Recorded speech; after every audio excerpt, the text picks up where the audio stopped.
Hello, my chicklets. Thank you for stopping by. I know it's been quite a while since I last talked to y'all, but I am back now. For those of you who listen to my Monday stories, you'll know that I had a couple of things happen over the course of the past few months that just really made it hard to record.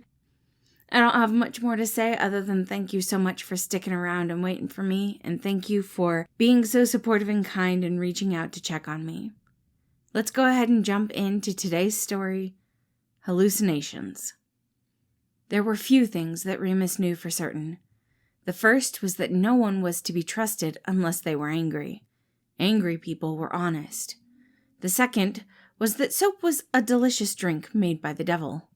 The last thing he knew, probably the most important thing, was if he ate something weird, he shouldn't believe anything he heard, and probably only about half of what he saw. That was the problem he was stuck in right now.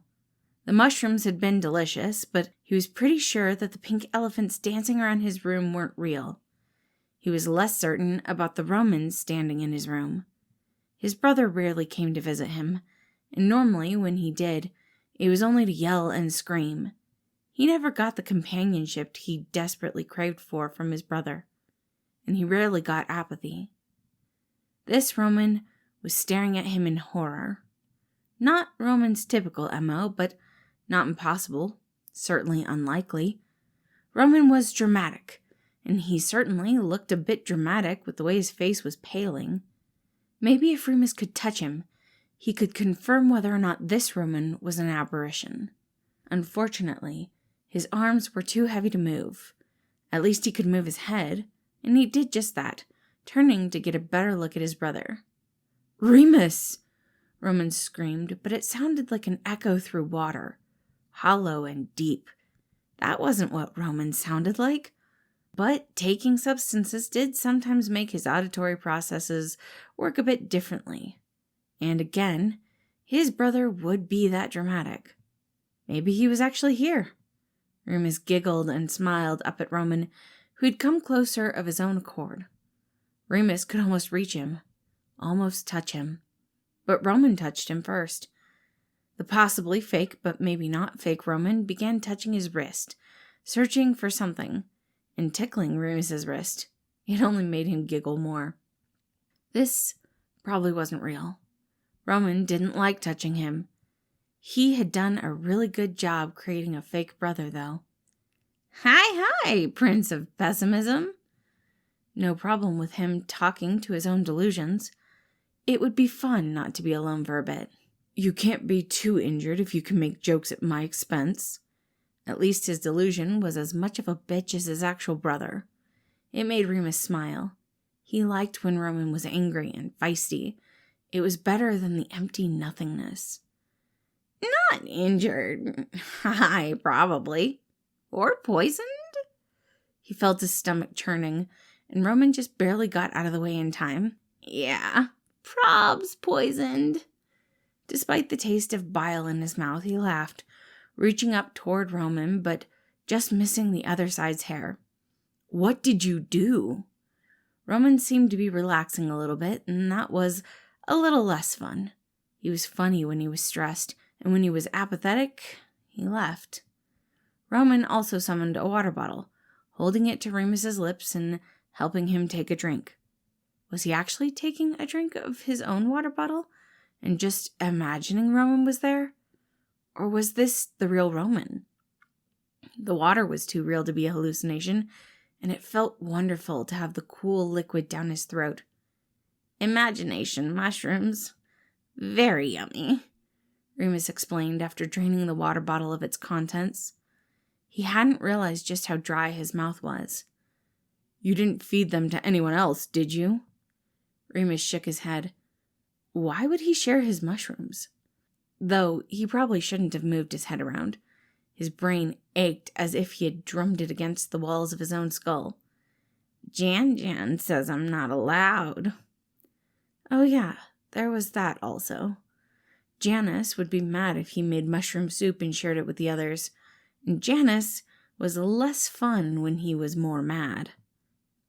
I think that's for everyone's safety. Roman summoned something. It looked like a brick of algae, but Remus assumed that wasn't what it was, because his brother was no fun at all. Whatever it was, Roman put it on Remus's head, and it felt wonderful. He hadn't even realized he was so hot, but now he was feeling cool and pleasant. Between the algae and the water, Remus was starting to feel less like physical existence was a pain, though he was reminded that everyone here was a spoilsport. Normally, you're a bad brother, but right now, you're pretty good, he giggled again. I miss you, Roro. And he did. He missed Roman more than he would ever willingly admit. They were brothers, and they weren't meant to be separated. The Roman figment paused at that, and Remus didn't understand why. It made sense. Roman was a good brother, but not all of the time. He had to want to be good, and sometimes that meant leaving his evil twin in the dust, which inherently made him bad. Too much of the time, Roman didn't know how to be a good brother. He disappeared and left Remus alone, left him to figure things out by himself. But right now, Roman was good. Right now, Roman was here. Well, maybe. He was also being very quiet, and Remus didn't like the quiet, so he started singing. He was intentionally being annoying, singing off-key and with the wrong words. He knew it would irritate his brother, but it was too fun not to do it. It was another test. The real Roman would probably leave, but this Roman didn't leave. It was bittersweet, watching as Roman walked to the edge of his bed and sat down. You're so annoying, Roman muttered, snapping and making the thing on his forehead that had been warm disappear and become cool again. Yeah, but I'm your brother, so you gotta love me. Whatever, you heathen from the depths of Hades' Requiem. Remus could almost see a light smile on Roman's face. Now, you need to rest. Close your eyes and pretend you're dead or something. You won't leave? Remus didn't want to be alone. Being alone when he was feeling this bad was awful and hard. He hated it. Apparently, he hated it enough that the fake Roman his brain had created shared his pain. The devastation was palpable. No, I won't leave. I'm going to stay right here with you, he said softly, awkwardly patting Remus's leg. Okie dokie, he said, closing his eyes and taking in a deep breath. He didn't really want to sleep, but he was tired. Everything felt super heavy, and at least now he wasn't alone. Night, Roro. Night, Ree.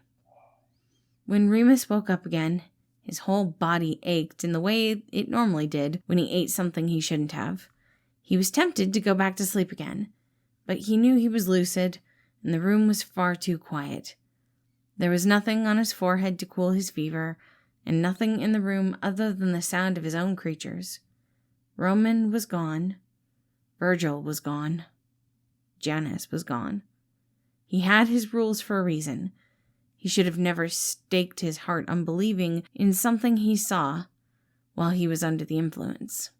That was a recipe for the pain he was now experiencing. Remus was alone, and he had been alone for a long time now. That wasn't changing just because he had a few mushrooms. Getting up, he left his self-pity in his bed and began making his way to his door.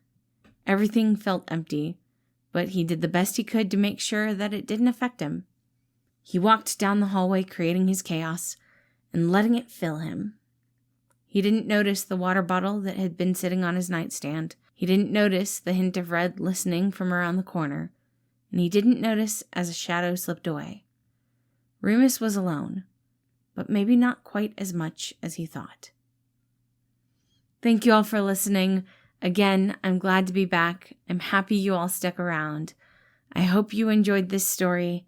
Happy New Year to those of you who celebrate the Gregorian calendar, and I hope you have a wonderful day.